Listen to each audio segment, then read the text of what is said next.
अस्सलाम वालेकुम स्टूडेंट्स, आज हम आपके सामने एक्सरसाइज 8.2 फर्स्ट क्वेश्चन का आखिरी पार्ट यानी फिफ्थ पार्ट लेकर आए हैं। उम्मीद है कि पहले 4 पार्ट्स आप लोगों ने एंजॉय किए होंगे। सेम जैसे फोर्थ क्वेश्चन था, फोर्थ पार्ट था, सेम फिफ्थ पार्ट भी वैसा ही है। Concept is same in all these questions, in all these parts, that is how to remember the T ratios of standard angles, especially 30 degree, 45 degree and 60 degree. आपके पास दो techniques है, एक तो आपका T ratio table जो आपकी book में attach है वो भी आप यूज़ कर सकते हैं, या तो इसके लिए एक्टिविटीज़ भी मैंने आपको एक वीडियो में भी दिखाया है, how to use your fingers for remembering this values. तो वो आप वीडियो देखिए ज़रूर अगर स्किप किया है किसी ने। तो यहाँ पर हम फिर से इस पार्ट नंबर 5 में देखेंगे। फिर से मेरे पास यहाँ न्यूमरेटर एंड डिनोमिनेटर अलग सेम फोर्थ पार्ट की तरफ हम इसको ट्रीट करेंगे। We will take numerator part first. अब आपने देखा होगा इसमें कैलकुलेशंस इतनी इन्वॉल्व होगी, तो इसीलिए मैं सेपरेटली इसको सॉल्व करता हूँ। Otherwise you can go for one step only, एक ही स्टेप में आप ये न्यूमरेटर के भी वैल्यूज़ और डिनोमिनेटर के भी वैल्यूज़ डाल सकते हैं। तो न्यूमरेटर में अलग से सॉल्व करता हूँ, 5 टाइम्स कॉस स्क्वायर 60 डिग्री। तब तक आप दिमाग में ये वैल्यूज़ बना के रखिएगा। 4 times sec square 30, sec square 30 will be the reciprocal for cos square 30। इतनी प्रैक्टिस अब आपको हुई होगी कि आप ये डायरेक्टली ये वैल्यूज़ इसमें आराम से डाल सकते हैं। पहली बार जब ये सवाल करते तो लगता कुछ डिफरेंट है, मगर जब प्रैक्टिस हम करते हैं उसके बाद ये इजी दिखने लगता है। Cos 60 you can use it here from this table, cos 60 degree that is 1/2। बहुत बार जब कोई वैल्यू यूज़ होता है वो फिर ज़बानी रहता है याद। तो स्क्वायर वॉज देयर, इसलिए हमने इसको स्क्वायर अलग से लगाया। 4 times instead of sec 30 you will use cos 30, and cos 30 is √3/2, so definitely it will be 2/√3. okay, then square is there. Minus tan 45 मैंने बार बार कहा, tan 45 की सबसे ब्यूटीफुल वैल्यू मानी जाती है, इन्हें 1। ब्यूटीफुल इन द सेंस ये ज़बानी याद रहता है, tan 45 is 1. So 5 times again squaring का कॉन्सेप्ट मैं आपको दे चुका हूँ। 1 का अलग स्क्वायर होगा, 2 का अलग स्क्वायर होगा, तो it will be 1/4। Okay, plus 4 times same यहाँ 2 का square 4 and √3 square will be 3, minus 1 square will be treated as 1, और वी कैन से इट 1/1, ताकि एलसीएम हम आराम से इसका लें। 5/4, देखिए इसमें इजी कैलकुलेशन है, रूट वाली कैलकुलेशन इसमें इन्वॉल्व नहीं हो रही है। सो ये हमें फिर से लक फेवर कर रहा है यहाँ। 4 times 4 is 16 divide by 3, then minus 1/1।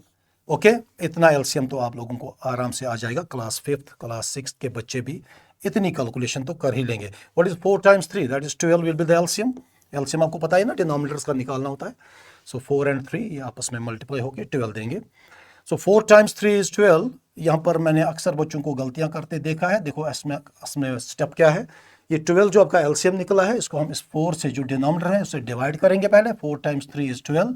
तो ये जो 3 आपका आंसर आ गया, उसको न्यूमरेटर के साथ आपको मल्टीप्लाई देना होता है। सो 5 टाइम्स 3 आप यहाँ कर सकते हैं, that will be 15।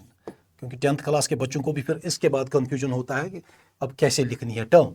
Same here 3 times पहले आप क्या करेंगे, 3 को 12 से डिवाइड करेंगे, वहाँ से 4 आ जाएगा।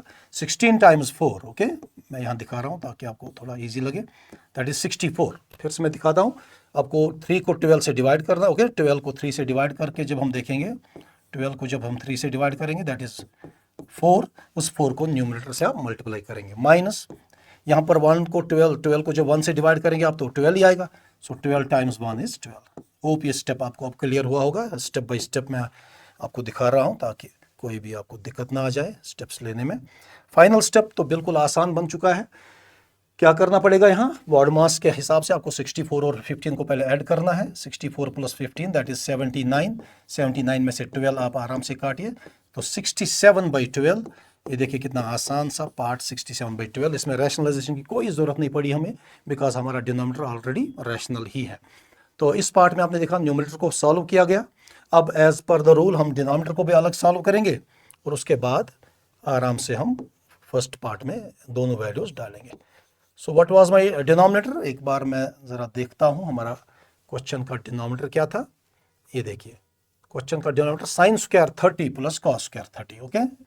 It is sine square 30 plus cos square 30। देखिए इसका भी बहुत ही आसान सा है, क्योंकि स्क्वायर जब भी होता है आप उस वक्त मान लीजिए सेफ साइड में है, क्योंकि अगर रूट में भी आंसर आता है स्क्वायर उसको कैंसिल कर देगा। कैलकुलेशंस हमेशा इजी होती है स्क्वायरिंग में। तो what is sine 30, okay, sine 30 का आपको याद होना चाहिए value, that's 1/2। You can use the T ratio table जो आपको हमने वहाँ पर दिया है, बुक में भी है और यहाँ भी अटैच्ड है हमारे स्क्रीन पर भी। और cos 30 की वैल्यू आपको अगर याद होगी √3/2 होती है वो। ओके, देन स्क्वायरिंग के बाद आप देखिए 1/2 का स्क्वायर 1/4 हो जाएगा और यहाँ से ये 3/4 हो जाएगा, बिकॉज आपको ये अब पता है स्क्वायर एंड रूट कैंसिल होता है, और नीचे 2 का square 4। What is 3/4 plus 1/4? That is simply 4/4। देखिए यहाँ आपको किस्मत ने कितना साथ दिया है, यहाँ पर हमारा डिनोमिनेटर जो है वो 1 आंसर आ रहा है। तो जब हम फर्स्ट पार्ट में आएंगे वापस फ्रॉम फर्स्ट, जो हमने फर्स्ट पार्ट लिया हुआ था, वहाँ हम लिखते थे न्यूमरेटर बाई डिनोमिनेटर, याद है ना आपको, हर पार्ट में मैंने आपको यही दिखाया। तो न्यूमरेटर अगर आपको याद रहा होगा वो 67/12 था, कुछ ऐसा ही था, डिवाइड बाई डिनोमिनेटर आपका 1 है, so that means your final answer जो है वो 67/12 ही है। तो hope you like this video and this solution.